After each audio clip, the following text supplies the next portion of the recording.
Break के बाद स्वागत बढ़ते हैं आगे। दरभंगा के राज मैदान में 4 मई को पीएम नरेंद्र मोदी चुनावी जनसभा को संबोधित करेंगे। पीएम मोदी की जनसभा को देखते हुए मैदान की साफ सफाई शुरू कर दी गई है। मैदान को समतल किया जा रहा है। मैदान में जेसीबी और ट्रैक्टर के साथ मजदूर लगाए गए हैं। दरभंगा शहर के विधायक संजय सरावगी ने खुद राज मैदान का निरीक्षण किया। संजय सरावगी ने कहा कि दरभंगा की सभा ऐतिहासिक होगी।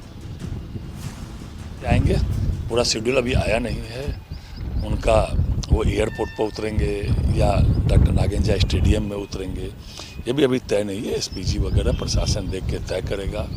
लेकिन 2 तारीख को ऐतिहासिक राज मैदान में प्रधानमंत्री जी आने वाले हैं, ये तय है। उत्साहित है बीजेपी? एकदम बीजेपी, आम जनता उत्साहित है। पूर्वी चंपारण सीट से बीजेपी प्रत्याशी राधा मोहन सिंह ने नामांकन कर लिया है। नामांकन सभा में बिहार के दोनों डिप्टी सीएम समेत दिग्गज नेता मौजूद रहे। सम्राट चौधरी ने नामांकन सभा में राधा मोहन सिंह को अभिभावक बताया। उन्होंने लोगों से राधा मोहन सिंह को भारी मतों से जिताने की अपील की। तो डिप्टी सीएम विजय सिन्हा ने कहा कि राधा मोहन सिंह की जीत सुनिश्चित है।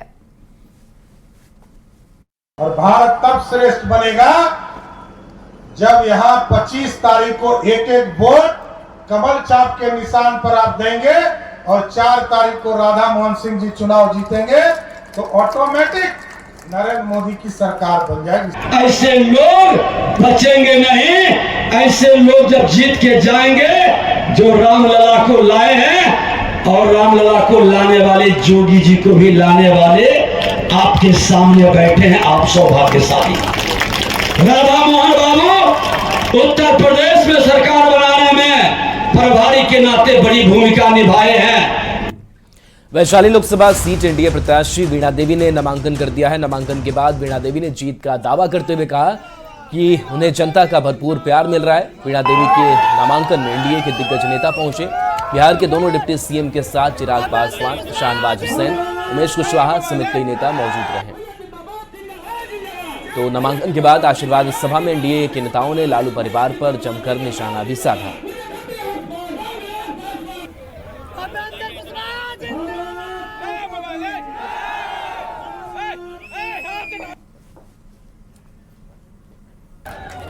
फिर कहा कि मेरा बेटा क्रिकेट नहीं खेल पाया, ये पानी ढोते रह गया क्रिकेट में, इसको उप मुख्यमंत्री बना दो। और जब राम कृपाल यादव जी ने पाटलिपुत्रा से उनकी एक बड़ी बेटी को सांसद के चुनाव में हरा दिया तो लालू जी ने कहा आरक्षण देकर इसको राज्यसभा भेज दो।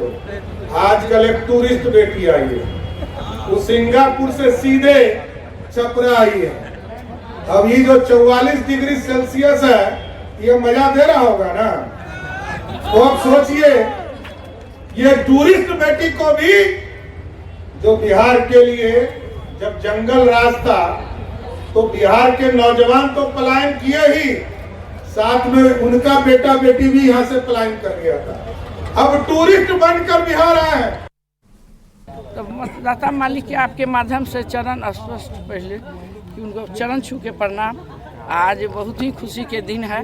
अब उनकी बहू नॉमिनेशन दे दी है तो आपके माध्यम से उन तक जाना चाहिए मैसेज। देवी के नीचे जमीन ही जमीन दिखाई दे रहा है, घर नसने वाले नहीं है। हमारे जनता जो है 2001 से विभिन्न पद पर मुझे रखने का काम किया। अब बहुत लोग तो आए गए। ये बिहारी सबको कलंकित अपमानित करने का खेल श्रीमान लालू प्रसाद यादव किए हैं। मैं तो कहना चाहूंगा मित्रों, ये नियुक्ति के नाम पर घोटाला करते हैं। आज शिक्षक बहाली में जो पेपर लीक हुआ था, मुख्यमंत्री उप मुख्यमंत्री तेजस्वी यादव जी क्यों मुंह बंद है? नियुक्ति का घोटाला का अनुभव आपके पास था। जी कह रहे हैं कि इस बार वो सरप्राइज करेंगे। बिल्कुल सही बोल रहे हैं, इस बार वो चौंकेंगे। पिछली बार से ज्यादा वो 2019 में चौंके थे, 2014 से ज्यादा 2019 में चौंके थे, 2024 में उससे ज्यादा चौंकेंगे। शिवहर में जेडीयू प्रत्याशी लवली आनंद ने नामांकन कर दिया है। नामांकन सभा में एनडीए के नेताओं ने लवली आनंद को भारी मतों से जिताने की अपील की है। नामांकन सभा में डिप्टी सीएम विजय कुमार सिन्हा ने तेजस्वी यादव पर हमला बोला। विजय सिन्हा ने कहा कि बिहार की जनता अब इनके झांसे में नहीं आने वाली है। नामांकन सभा को उपेंद्र कुशवाहा ने भी संबोधित किया।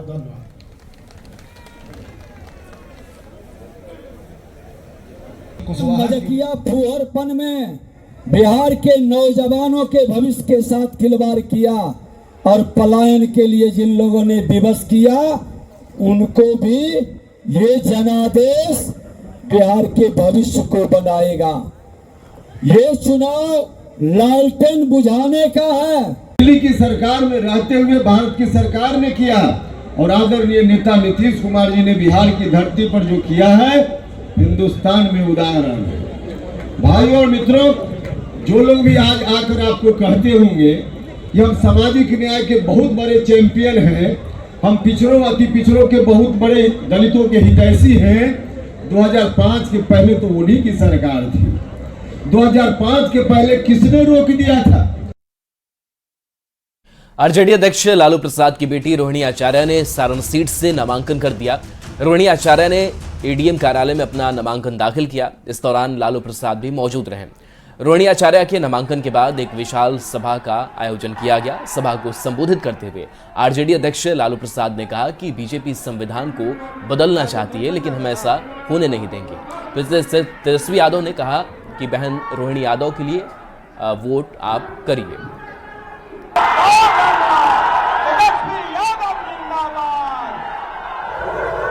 भारतीय जनता पार्टी बाबा के संविधान को खत्म करना चाहता है, संविधान बदलना चाहता है। हम किसी भी कीमत पर संविधान को बदलने नहीं देंगे। चुपचाप चुपचाप।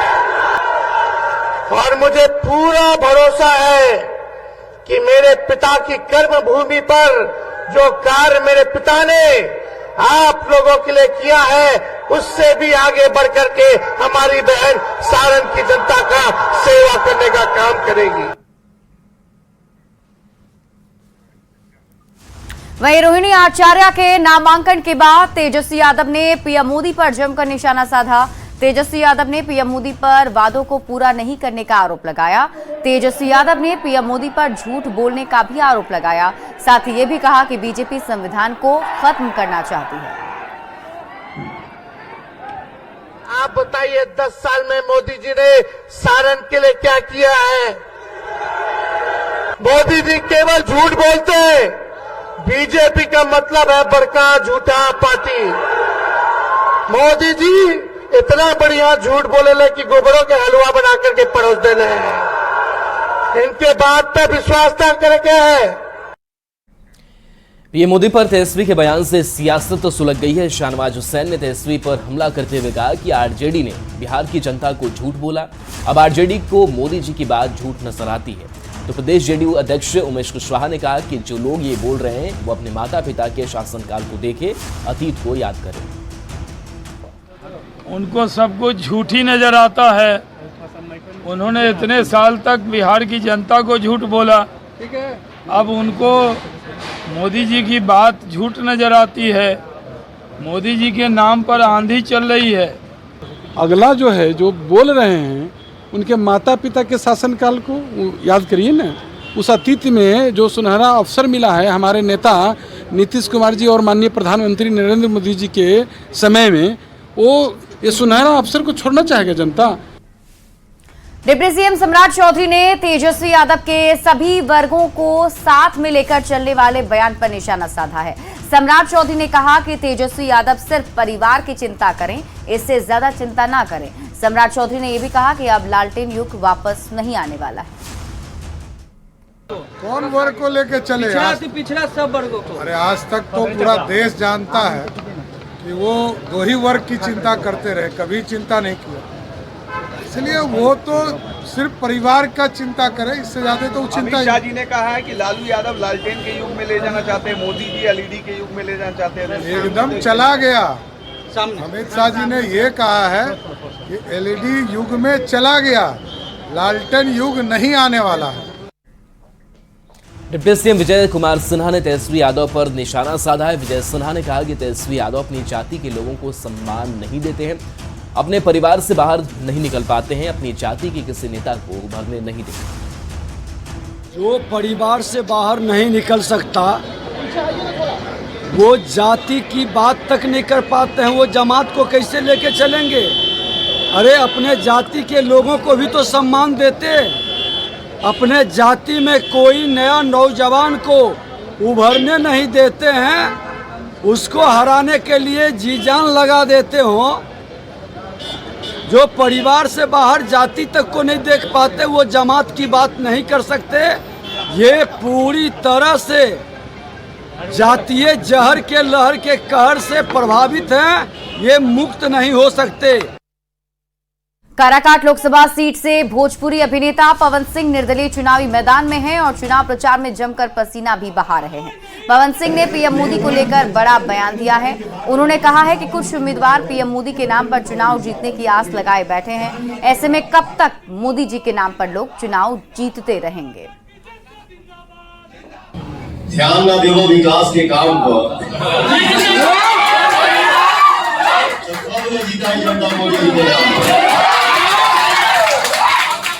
देश विकास करता, लेकिन हमारा घर के बगल में चाहे हमारा चाचा के घर फंसल हुआ, हमारा पापा के कल टूटल हुआ, तो ये हम ना देखब, आप ना देखब, तो ये हमारे मोदी जी ना देखेंगे।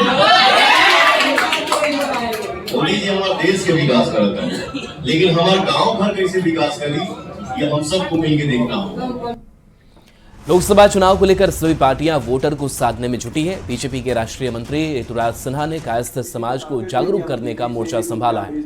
मोतिहारी में इसके लिए एक अहम बैठक की गई। बैठक में पार्टी के सभी सदस्यों को कायस्थ समाज में जागरूकता फैलाने का टास्क दिया गया। इस दौरान बीजेपी के राष्ट्रीय मंत्री ऋतुराज सिन्हा ने लोकसभा चुनाव में बिहार की सभी 40 लोकसभा सीट जीतने का दावा किया। बिहार की भूमि राजनीति को दिशा देने का काम हमेशा करती आई। महात्मा गांधी की बात हो या आज मोदी की बात हो, बिहार का आशीर्वाद मिलना अत्यंत आवश्यक है। और आज तो हम चंपारण में खड़े हैं और मुझे पूरा विश्वास है, आज जो मैंने राधा मोहन सिंह जी की चुनावी रैली देखी है, नामांकन रैली देखी है, रोड शो देखा है, उसके बाद पूरी तरह से कॉन्फिडेंट है हम लोग कि राधा मोहन सिंह जी अपने चुनावी रिकॉर्ड का इस बार रिकॉर्ड तोड़ने वाले हैं। बेस्ट मार्जिन से इस बार जीतेंगे। और इसी बीच रुक कर लेते हैं बड़ी खबर की। वैशाली से बड़ी खबर है, जहां सीएसपी संचालक से लूटपाट की गई है। सीएसपी संचालक और पत्नी को गोली मारी है, जिसमें पति की मौत हो गई और पत्नी गंभीर रूप से घायल है। पुलिस को मौके से कई खोखे भी मिले हैं। कुछ ही दूरी पर बंधक बैंक से भी लूट की गई है। 1.5 किलोमीटर के दायरे में 2 लूट की बड़ी वारदात को अंजाम दिया गया और लूट की दोनों घटना सदर थाना क्षेत्र की बताई जा रही है।